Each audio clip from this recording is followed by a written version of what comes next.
to go.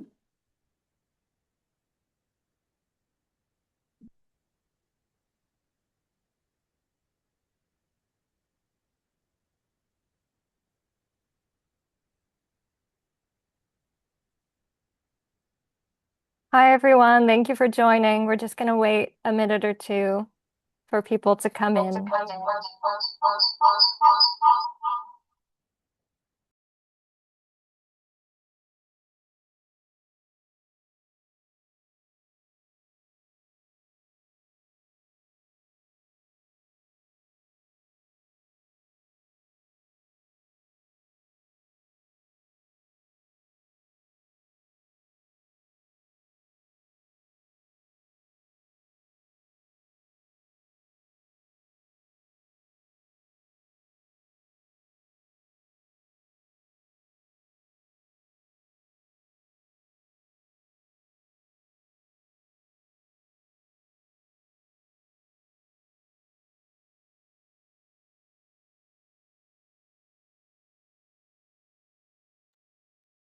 Hi, everyone. I still see people coming in, but now that we're at about 100, I think I'll start by introducing myself.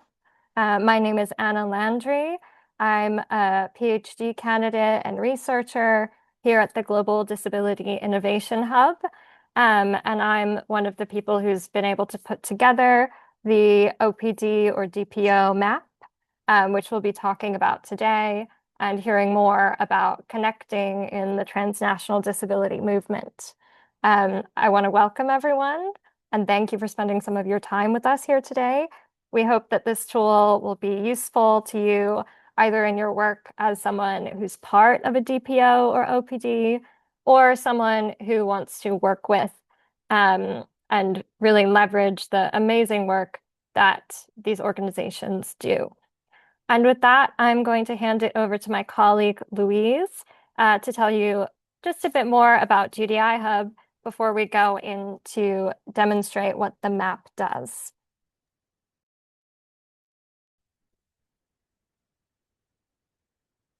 Hello, everybody. Welcome. My name's Louise Gebbit. I am the Director of Global Engagement for the Global Disability Innovation Hub, and I'm joining you from a very hot London with a fan blasting at me. It's fantastic to have you on the call today, and just wanted to do a little introduction on the GDI Hub. So, as many of you may be aware, the Global Disability Innovation Hub is a research and practice centre. We are based at UCL, which is University College London, a university, and we are based at the East Campus, which is actually the home of the London 2012 Paralympic Games, which the Global Disability Innovation Hub is a legacy of. And as part of the kind of widespread global programs, research and activities that we run as an organisation, we deliver something called the 80-20-30 programme, which is funded by UK International Development and is a very large-scale programme that tests what works to improve access to assistive technology for all. And so this programme, since its inception in 2018, has now reached 64 million people globally, with 10 million of those being directly impacted by the delivery of the programme. And that ranges from everything from assistive technology accelerators to quite large system strengthening pieces, such as the development of the Global Report on Assistive Technology. And today's OPD map or DPO map that we'll be discussing sits within and is part of the 80-20-30 programme. And it sits within a cluster that we call a work on include. And so that really looks at participation around community, around stigma and networks. So other activities that sit into this kind of area of our work include focuses on Paralympic sport and how Paralympic sport can be used as a tool against stigma. And we also work quite closely with the DPO ecosystems more widely, including elements such as financing into DPOs, but also just a wider amplification around culture and community and participation. So I guess that's quite a broad overview into where this piece of work sits, but I shall hand back to Anna, who'll be able to provide a lot more context on what we've been looking to do, what that offers and hopefully provides an opportunity for others in, and a little bit more detail around the kind of ambitions of this work. Thanks, Louise. And to everyone on the call, So this webinar, as you may have gathered, is being delivered in spoken English with translation into ISL or International Sign Language. We also have English closed captioning. You can enable that in the bottom of your Zoom if you would so like to. And otherwise, if you're having any access difficulties, you can message us in the chat and we'll do our best to work those out with you. All right, so now I'll talk to you a little bit about the global DPO map, and I'm going to share my screen so you can take a look at it. I will ask you perhaps not to visit the map while I'm demoing it. If we have several hundred people hit it all at the same time, it might make it a bit slow, so maybe wait until after you've seen me show it to you. And I will share that now. All right. So on my screen now, I have a website that shows a map of the world with a lot of pins in it. Some of those pins are clustered in circles that show a number of OPDs in that area. And there are various tools that I'm going to go through and show you. But first, more generally, the map is an open source data collection project.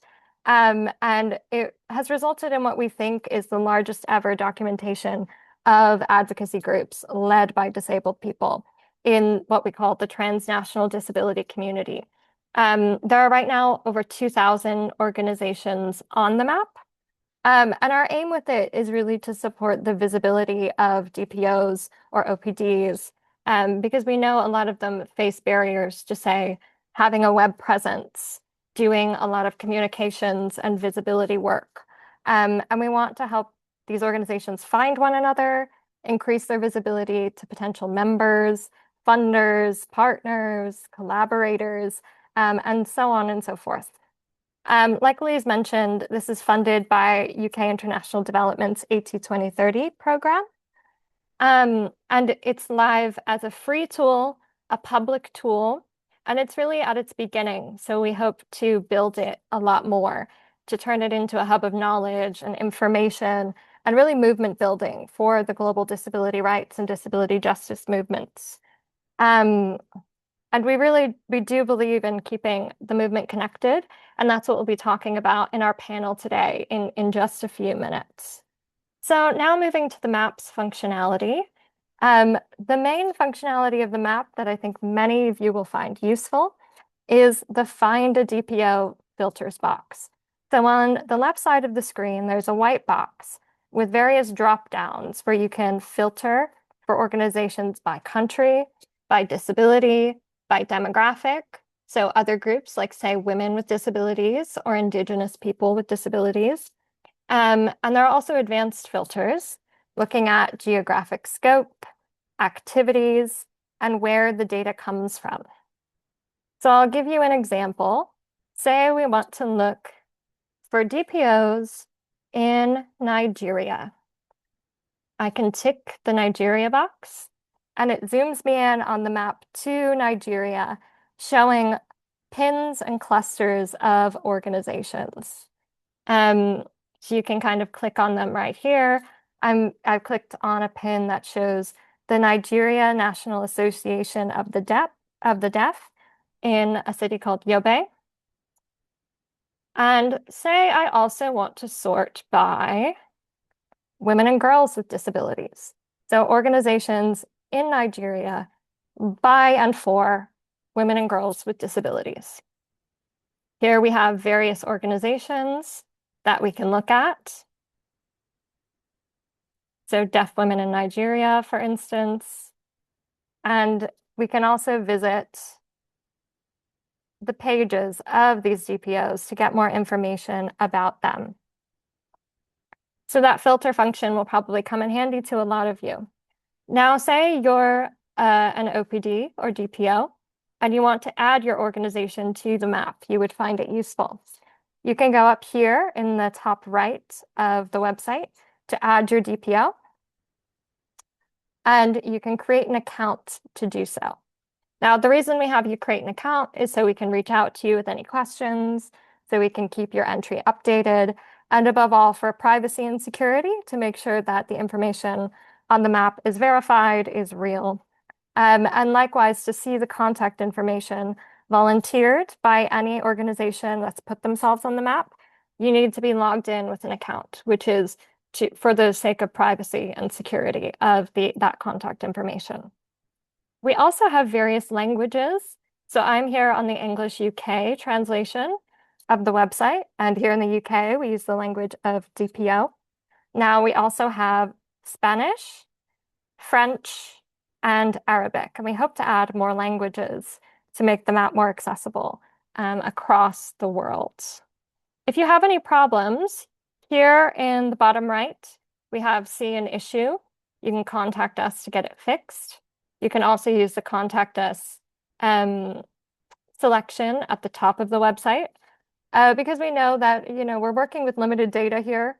There may be issues. If you see something wrong, tell us. Or if you encounter a bug, we really want to hear about that. We've also got easy read translations of the website in terms of what it's about, the consent form, adding your DPO and other help that people might need. And we've tested the site extensively for screen reader access, but as well, if you encounter any problems, let us know.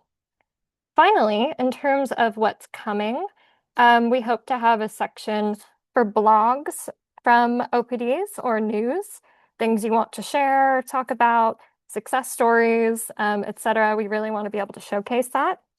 We've got resources for organizations. Louise mentioned, for instance, the good practice guidance on access to funding, which we created in partnership with OPDs and has some tips for applying for grants and getting funding, so on and so forth. We're hoping to get more languages, like I mentioned, and also a data visualization page, so we can really see what the landscape looks like of the disability movement. And with that, I'm going to stop sharing. And we really encourage you to use the website to its fullest extent. Let us know what you think, add your organization. And with that, we're going to move to the panel. So if my panelists want to turn on their cameras, that would be great. And I'll start by reading out their bios. Well, first I'll say why I chose this wonderful, wonderful group of people to be here with us. Germán and Patience are both from OPDs or DPOs, so the main constituency of this map that we're really hoping to serve the needs of. And Priyanka is from UNICEF, an organization which is often looking to work with DPOs, leverage their expertise, support them in terms of resources. So it was really important to us that we really showcase the connection and visibility needs of those in DPOs and those looking for them. So I'll start by sharing the bio of Patience. Patience Ogolo-Dickson is the co-founder and executive director of Advocacy for Women with Disabilities Initiative, an OPD based in Nigeria. She's also the African representative of the Commonwealth Disabled Peoples Forum and West Africa coordinator for disabled women in Africa. Patience is a gender and disability inclusion expert, disability consultant, and researcher. She is a mentor and member of various networks across Africa and the global space, working around women, girls, and disability inclusion. Thank you, Patience, for joining us. Now on to Germán. Germán, who uses he, him pronouns, is co-executive director at the Partnership for Inclusive Disaster Strategies, a disability-led organization that addresses the needs of people with disabilities in disaster situations.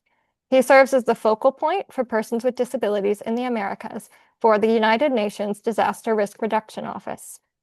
Germán deployed to Puerto Rico shortly after Hurricane Maria and is the first person with a significant spinal cord injury to deploy to a disaster-impacted area. He is an active community organizer with Philadelphia ADAPT, an activist group working to advance disability rights. And finally, Priyanka. Priyanka Narahari is a consultant with UNICEF's Global Disability team, working on principled engagement with OPDs, particularly in the context of emergency preparedness. She was first introduced to the disability rights movement through her previous role as a consultant with UN Women's Disability Team in 2017. Working alongside Disability Rights Act advocates has taught her core principles of what true participation and engagement looks and does not look like, and has strengthened her commitment to supporting systems that truly accommodate us, accessibly and safely. Wonderful. So I'm going to start with a question about how your organization connects with other OPDs, or in your case, Priyanka, how UNICEF looks to connect with OPDs. And I'll start with you, Patience. Thank you. How do we connect with OPDs? We are a movement of women with disability at the national level, and we also connect with others at the regional level. We operate in what we call the self-help group model, whereby we come together in small groups within the communities. So that makes us like a network of group of women with disabilities. We now have over 130 community self-help groups that operate within that space. So how do we connect? Number one, we are a network. So we connect with each other because we are women with disability, but across different clusters. So blind, deaf, women with albinism, and all of us come together. So that way, in the community, we do it physically because we are close in the community. But at the higher level, maybe at the national level, we do it virtually because most of us at the national level, we have a kind of good technology knowledge. And so we can use our phones, our Android phones, our laptops, and all of that compared to our members in the community. Apart from that, how do we now connect with other organizations that are not within our space? For example, OPDs, we connect with them in the form of coalition. So we come together, we've built ourselves in a coalition and we work together. Why do we do this? Because we believe that when we come together in a coalition, we might just get more grants and then we do more advocacy, we amplify our voice better, and then we increase our visibility. So, and we are in the space where we are in a shrinking funding era. So if we want to get more funding, so we build ourselves into a kind of movement as OPDs, and then we come together as well. In the national space, we have an umbrella body in Nigeria that we call the Joint National Association of Persons with Disability. So we also come together. It's a very big organization because it's over 100 organizations of persons with disability. So we pretty much do almost the same, just to increase our voice, increase our visibility, co-create together, ensure we have we propose for more funding, and we engage or advocate together. So yeah, for now I want to stop here. Thank you, Patience. That's fantastic. I think I really like how you mentioned coalition building as really good for the movement, as being stronger together, especially when things are particularly hard now for OPDs, given the global funding landscape. And 100 OPDs in Nigeria, that's fantastic. I think on the map we have like 60 or 70. Yeah, so we'll have to see if any others want to join. On to you, Germán. Do you want to talk about how the partnership connects with other DPOs and beyond? This is Germán. Thank you so much, Anna. And a pleasure to be with fellow panelists and joining all of you that are listening today. In the United States, the Partnership for Inclusive Disaster Strategies is the only national nonprofit solely focused on people with disabilities and disasters. And we're talking about cross disability, all disabilities, and across the lifespan, and all types of disasters, what can be known as human-made, of course, weather, geological, essentially any disruption to our livelihoods. It can be considered a disaster to people with disabilities. Um, we have been around since 2017. We began as Anna began with Hurricane Maria in 2017 when we deployed to Puerto Rico, but the organization was responding to multiple disasters at the same time that year. Uh, Over the years, we have gained the trust of hundreds of organizations, and that has led us to being able to be a trusted entity when there are disasters happening, major disasters globally. For example, most recently in Venezuela, following the earthquake, uh, we have been able to establish connections to disabled people on the ground in Caracas responding. They were part of RIADIS, which is the International Disability Alliance South American main organization. Or Disability Forum, if you will, as others also know it. And they're beginning to try to understand like what is the impact, and sharing that knowledge of where do we start in these major disasters. As I mentioned at the beginning, our organization focuses on this every day, regardless of the status of the environment, right? So when disasters happen, we are ready to support, to provide answers, and to be that fellow partner that understands not only the disaster situation but the disability concepts. At the beginning of the Russian invasion of Ukraine, we were able to quickly, and with the support of Anna as well, establish a very close relationship with a fellow DPO, Fight for Right, and they are a women disability-led organization that was doing advocacy work. And knowing that the need for their communities across disability upon the invasion would be dire and great, they rose up to the mission. They have been helping more than 30,000 people, disabled people and their families now, evacuate those most harsh areas into safer zones and out of the country. It is being a trusted entity and always available, understanding that disability life, and being ready to support in disasters have made us a trusted entity so far. Thank you, Anna. Thank you, Germán. That's really, really great. I think the model that the partnership uses of responding to emergencies via DPOs who know their community, who know the needs, is just really fantastic. Priyanka, I'd love to hear from you about UNICEF and connecting with OPDs. Thank you, Anna, for inviting me and also for this amazing map. It's really great to see that it's taking off now. So from UNICEF's perspective and the UN in general, over the years, we've had several policy commitments to work more with people with disabilities, including through engagement with OPDs as part of all of our programming. And over the years, we've seen an increase in awareness, but our engagement has largely been ad hoc or relatively consultative. Primarily, our offices will engage with regional bodies like ADF or RIADIS or the Pacific Disability Alliance and other regional bodies. But at country level, we are seeing an increase in our offices' engagement with OPDs.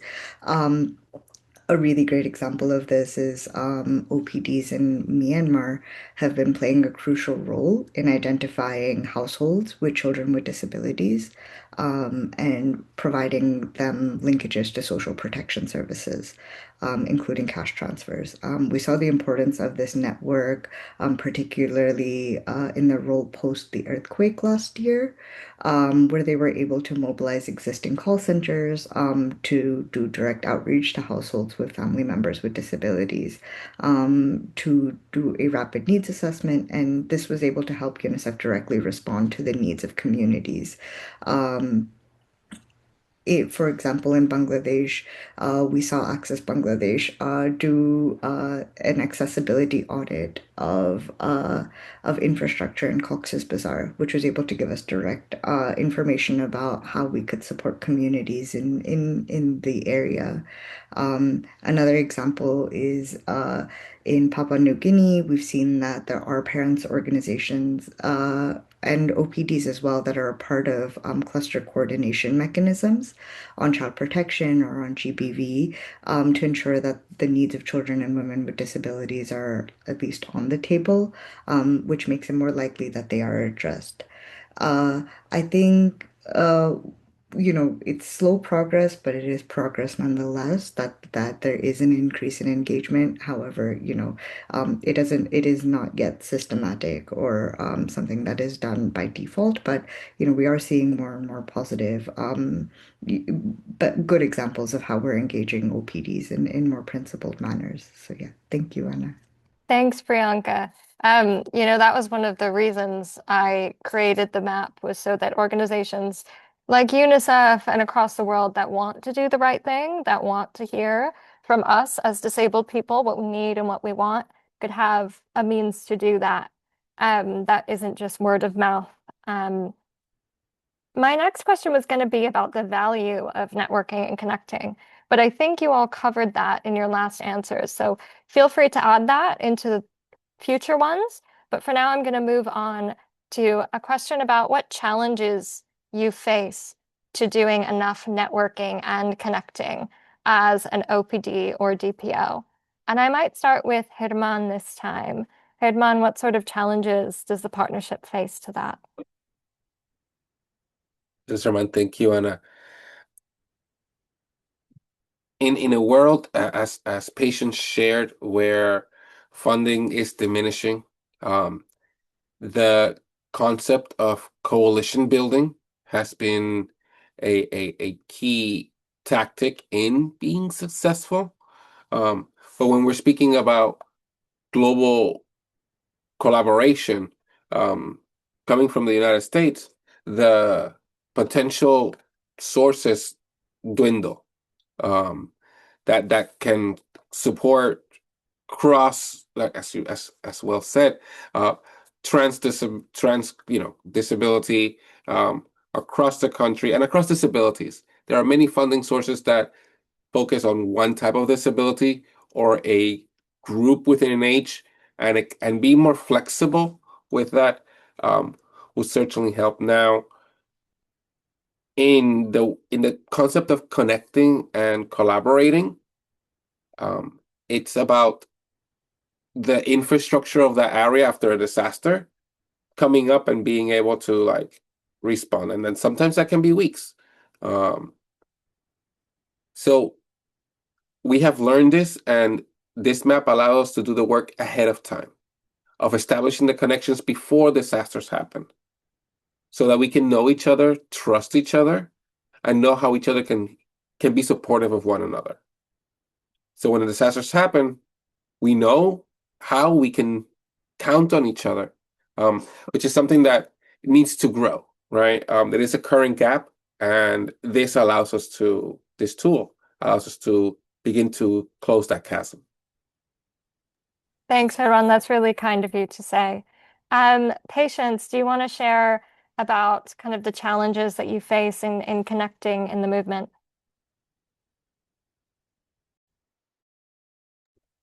Yes, thank you, Anna. I'll skip the one around funding because we all experience that as a challenge, because I think it has been spoken about extensively now. So I'll just share on the barriers that we face. As organizations of persons with disability within the network, we operate within the same system just like every other person. But unfortunately, the needs of persons with disability in general is not factored into the system, so they face a lot of barriers, systemic barriers, physical barriers, communication barriers, and all of that. And what this is doing to the network is that they are not able to access a lot of things. So they are not able to participate fully within the system. So it's like the community itself is cut off or is about to be cut off. Or maybe better using the world that we are used to, they are left behind. So what that means is that they are not able to access a funding, the government funding within the country. For example, in Nigeria, we cannot access funding because whenever there's funding allocation, issues of persons with disability, especially that has to do with their special needs, is actually cut off. So yes, we have made a lot of progress because we now have National Disability Commission because of the disability law that was signed into law, but a lot still need to be done because the network is still struggling. Yeah, apart from that, I do also want to share that within the women rights mainstream organizations, women with disability are finding it hard to actually be a part, just like the mainstream women group. So within the women's group, women with disability they are not elected into uh, very, very good positions. So they just give them, okay, you are a woman with disability, maybe you should take care of all the women with disability and speak to them and be their leader. So, but within the mainstream executive, I think the mainstream women's group look at women with disability as not capable. They are not capable enough. They do not have that experience that they think that they should have. They have a kind of wrong perception regarding women with disability. So there's a problem with acceptance in that area. So that is also speaking and affecting a lot of women with disability and their organization as well as the network that we operate, because we are a women with disability focused organization. So for us to be able to actually be a part of this network of mainstream women, it takes a lot, but we are still faced with a lot of challenges of acceptance and also believing that women with disability are capable and have the ability to do what other women can do. Thank you. Thank you, Patience, for sharing that, especially about women with disabilities. I think we've got a lot to do as a movement in terms of multi-marginalized disabled people and certain people who in certain contexts are further pushed to the side. So it's good to keep in mind. Priyanka, do you want to share any challenges that UNICEF has with connecting with OPDs or finding them? Yeah, thank you, Anna. So, I mean, I guess there are multiple layers to it, right? So inherently, UN and UNICEF procedures are prohibitive. It makes it challenging for smaller organizations, particularly organizations of persons with disabilities, to be treated really as partners. Um, you know, we see that oftentimes through our programming, OPDs or people with disabilities as resource persons are subcontracted through larger organizations, or if OPDs are directly engaged, they're often for smaller projects. So in general, like our ability to really fund or engage with OPDs in a more constructive manner is quite limited.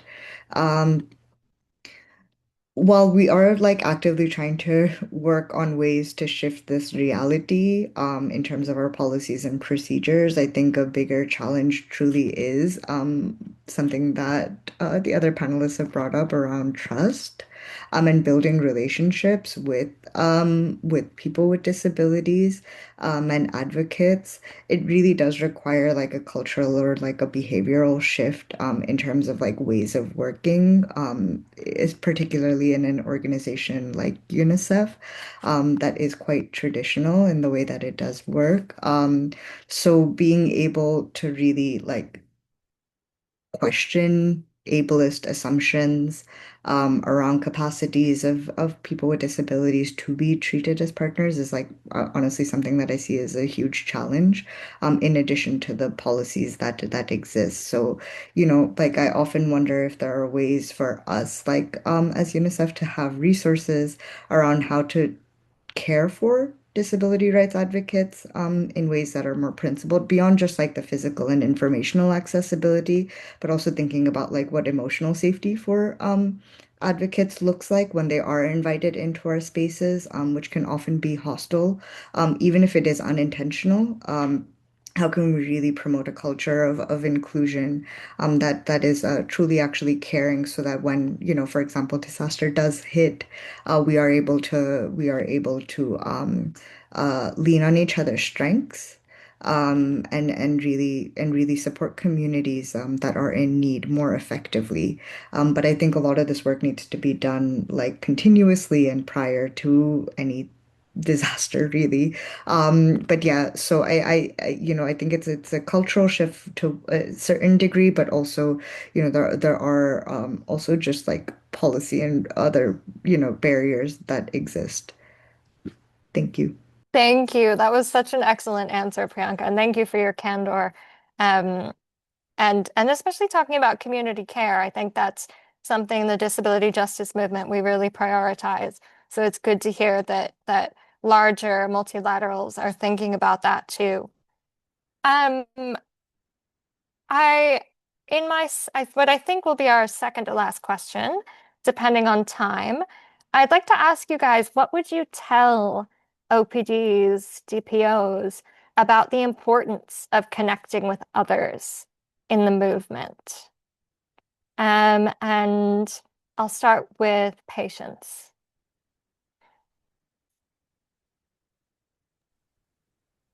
Okay, thank you, Anna. Um, yeah, for me, we are building a movement.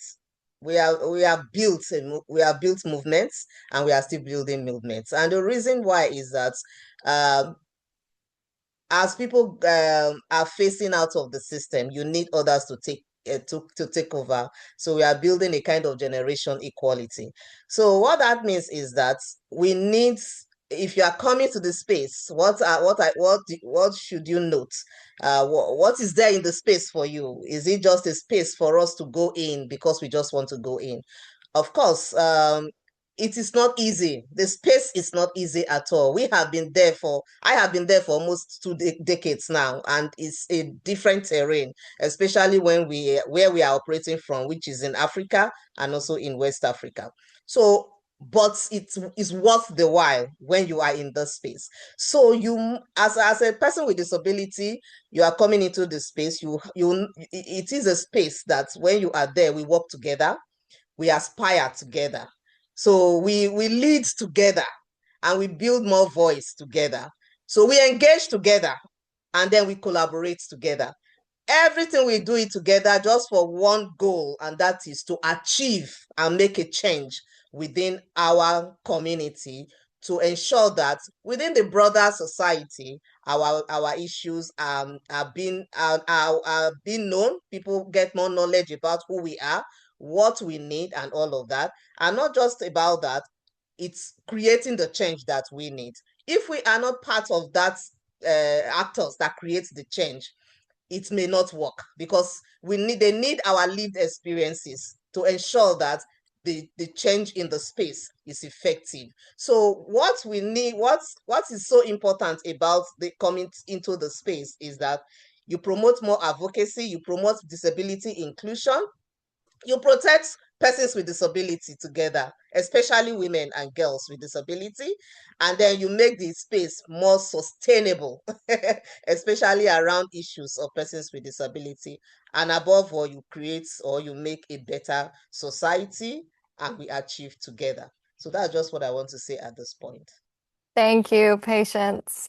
I think I'll go to you, Priyanka, next. Maybe what do you want to tell OPDs about connecting with others in the movement, about connecting with UNICEF and other multilaterals, kind of opportunities, wherever you want to take this question. Thank you. I I really think that something that we're seeing is the importance of consortium and coalitions. I think the more organizations come together as a united front, however difficult that may be, acknowledging that movement space is complicated, it does make it easier to engage and, have not so much a single voice, but more so just a united front around engagement for, as Patience was saying, like what we really do want is ultimately advocating for our like communities, right? So we really do want to center people with disabilities and their needs. So really being able to center that and come together as a united front, I believe will help us because it isn't just the OPD movement that's siloed. All of our spaces are siloed, whether that be a multilateral organization, government, everything is in silos. But the more we're able to come together around really key issues, we see, particularly in this time and space we live in, I think the better chances we have of actually moving forward together, whatever that may look like, that we're able to co-create. So I'll end my answer there. Thanks, Priyanka. Yeah, movement spaces are complicated, but got to do our best to work with one another. We're stuck with one another. Germán, what would you want to tell other DPOs about the importance of connecting, about opportunities that come from networking and connecting?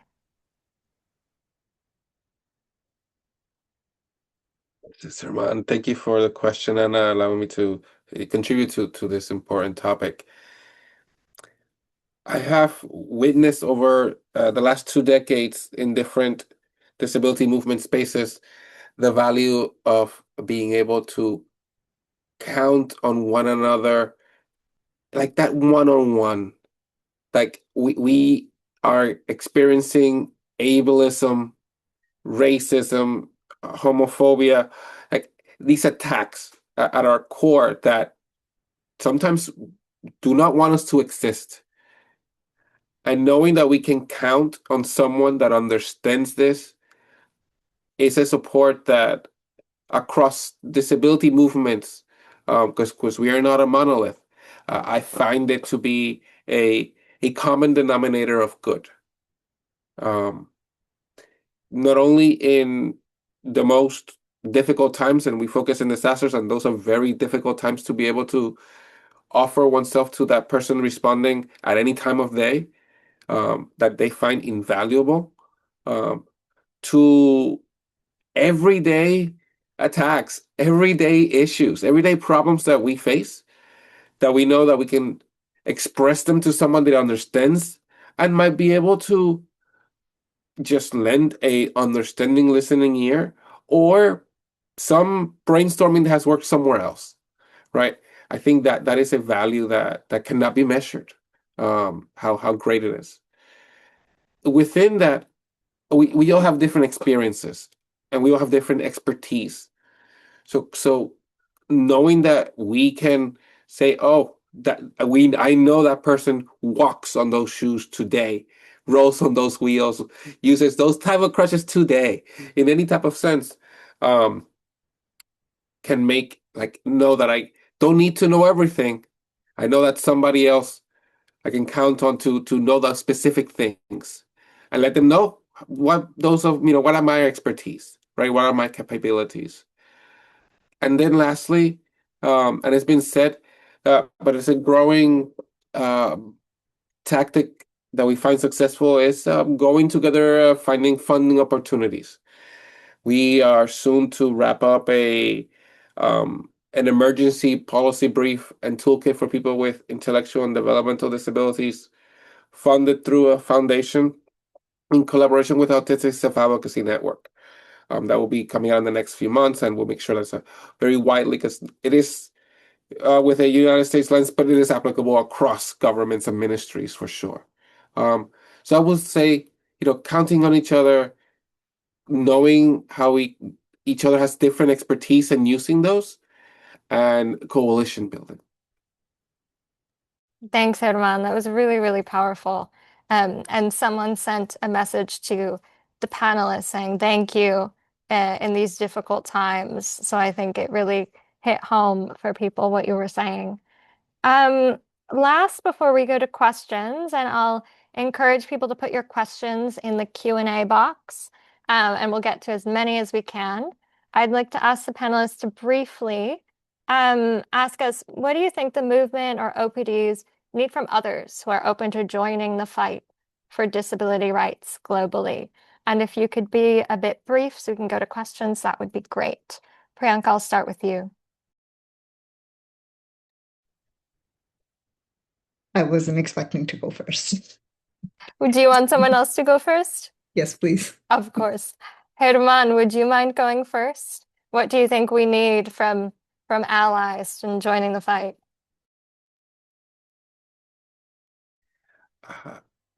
Patience was going at this, I believe, early on, and it's about making spaces accessible. If we cannot go in, if we cannot participate physically in communication in plain language, we cannot participate. We cannot be part of the community. And a community that excludes one of its members is no community at all. Thanks, Germán. Patience, I'll go to you next. What do we need from allies, from co-conspirators? Thank you. I think it pays well if allies can be can have more knowledge about disability inclusion. Okay, because that helps to understand the community better and know their needs and know what they want. We are probably left behind because many stakeholders do not understand what disability means, and then they have no clue about the needs of persons with disability. I just want to also share from the submissions about the climate change. Climate change is doing a lot of havoc everywhere now. But because we do not understand the needs of persons with disability within the system, it's not factored into the system. So it is very important we understand disability inclusion, their needs across the different disability type. So we are able to actually factor those needs into into advancing the issues of persons with disability in general. Thank you. Thank you, Patience, especially the mention of climate change. I think there's a lot to be done in the inclusive climate action and climate finance space. We've been doing a bit of that at GDI Hub, and we held this joining up between climate finance people and us as disability people. And I said, why are they inviting me? I don't know anything about climate finance. And they said, well, we don't know anything about disability. So that's why we're going to be in a room together and we're going to learn. So it's very important. And finally, Priyanka, do you want to close us out before audience questions about what do we need from others who are open to joining the fight? Thank you. And thank you for your patience with me as well. Of course. I think to add on to both what Germán and Patience just said, I think it's really important to be like curious about how to engage with people in all their diversity and just like the human experience, right? I think oftentimes when we live in a world that's ableist and it's easy to just ignore. We live in a world that's racist and it's easy to ignore. But I think being curious about experiences of others, one, it's just like personally like an enriching experience to be kinder and in community with the diversity that is our world. But yeah, so I think it's just a little bit of curiosity and humility that maybe we don't know everything and there's a lot more to learn. Yeah, know what you don't know. And there's so much, as you say, so much joy in that. And especially as we're in what in many countries is Disability Pride Month, so much joy in coming together as a movement and celebrating ourselves and celebrating with others. So we're going to move to audience Q&As. I have two that I'm going to very briefly answer that are about what the map does. The first one is from Kavya, who is a GDI Hub alum. And she asks, what is going to happen after I finish my PhD to the map? Which is an excellent question. We intend for the map to live on, to continue to be maintained. We are looking for partners in terms of people to help with funding, to help with in-kind support, whatever that might look like, to ensure that the map can continue to be there, that people can spend time taking in the submissions, verifying the submissions, ensuring that they are OPDs to the greatest extent possible, and also hoping to expand it to be a real resource bank of training, knowledge, community for the transnational disability community. So it will live on, a little bit uncertain how, but we're working on it. So thank you for that, Javier. Another question about the map is from Dilmarad. It's great to see you. We do have certain criteria of what constitutes a DPO or OPD. You can find the definition on our About page. But if you ever see any organizations on there that are not fitting, please tell us, because we work with all of the data that we have. But as you'll know, there's a lot of limited data out there. So we do the best we can to verify entries, but we really want community support in telling us where we go wrong, where maybe someone hasn't been quite truthful in how they do or do not, fit the definition. And just because an organization doesn't fit the definition or fit the scope of the map, it doesn't mean they're bad. It just means that for our data collection that we're doing, they're out of scope. And we probably still, thank them for their work nonetheless. So that is that answer. I'm going to look through some more. Are we only looking for OPDs or DPOs to add themselves to the map? Or can others who know about these organizations add them as well? We prefer that organizations add themselves because we think that kind of agency and consent is really important. So maybe if you could get in touch with them, encourage them to add themselves or help them do it. Maybe say, can I do this for you? Can I make this submission? That would be really great. And we very much thank you for your work in spreading the word. All right. Let's see what we've got for the rest of the panel.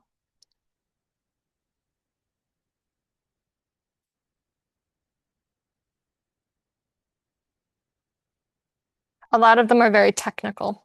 I'm trying to find ones that we can all answer together.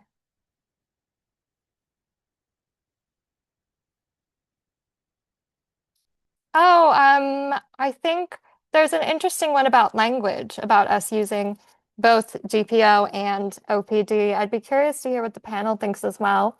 The reason we did this is because there are a lot of cultural, linguistic differences in language that's used here in the UK. We use DPO, Disabled People's Organization, but because the UN uses OPD, the UN system, a lot of organizations identify themselves as such, and that's why we've ended up using both. Does anyone on the panel want to speak to that complexity of language, of how you handle it, how you see it in your work? Patience, Can I please. go first? Yeah. Yeah, please. Okay, so for us in Nigeria, it's a very complicated issue because you are faced with a lot of, you're just trying to comprehend OPD, and someone just, or some people raise their say, oh, no, it's not OPD, it's DPOs. So, but the way we have been able to manage it in Nigeria is that because we signed into the CROPD, so that is like a kind of basics for us. Oh, Nigeria is a signatory to CROPD, and CROPD is the language there is persons with disability. So that kind of helps to say, okay, since it's person with disability, so it's organization of persons with disability. But it is not, it's always a problem within the system. So for me, I would say that anyone goes. I don't think there's anything wrong with any one of them, because I am also an executive member of the Commonwealth Disabled People's Forum, and we know, like you have just mentioned, Anna, in the UK is a disabled people organization, and so that is what we also use in CDPF, which is the Commonwealth Disabled People's Forum. So I think we just manage it when it comes, but as a country, we just leverage on the CRPD. Thanks, Patience. Does anyone else want to add to that? If not, that's all right. We can move on. All right, we'll move to another question. I have another admin one. Do we have a list of words and phrases that the map needs to have full representation of new languages? And Professor Andre at Georgetown University has said, I could circulate that list to my colleagues in various language programs. Maybe language students could work on this project. Oh my goodness, that would be fantastic.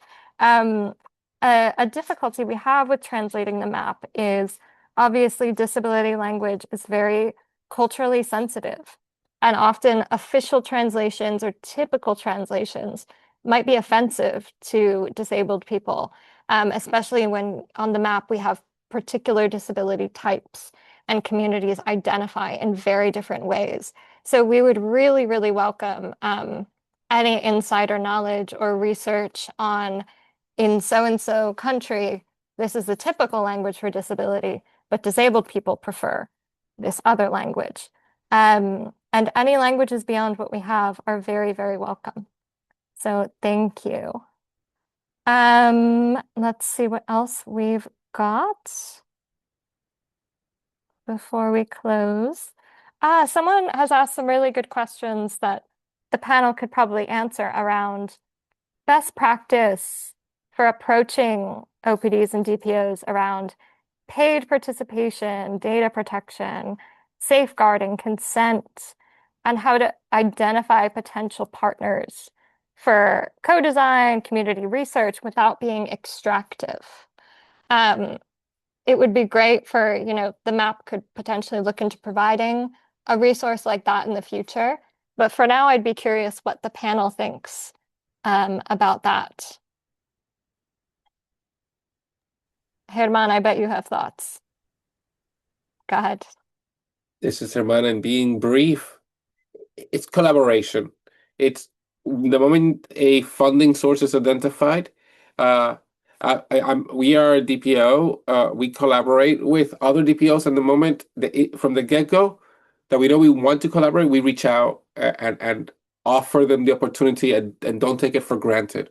So it's about communication from the beginning and with intent, not and so compensation is collaboratively decided and not on the end part. Thanks, Germán. Anyone else?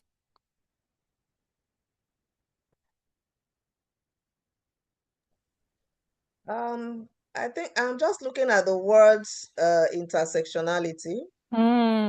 Yeah, it could be a good way. It's a concept that is actually making waves now, and people are beginning to understand it, even though it's a lot of issue in terms of understanding for some people.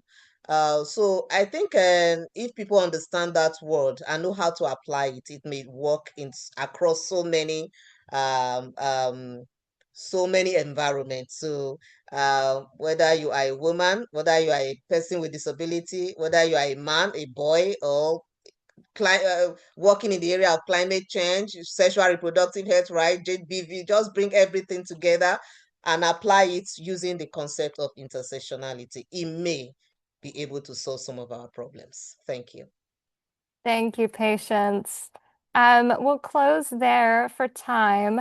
I saw some really good other questions in the chat about geographical or systemic trends in OPDs, about how we can ensure the map is really serving disability movements rather than, say, the agendas of international NGOs.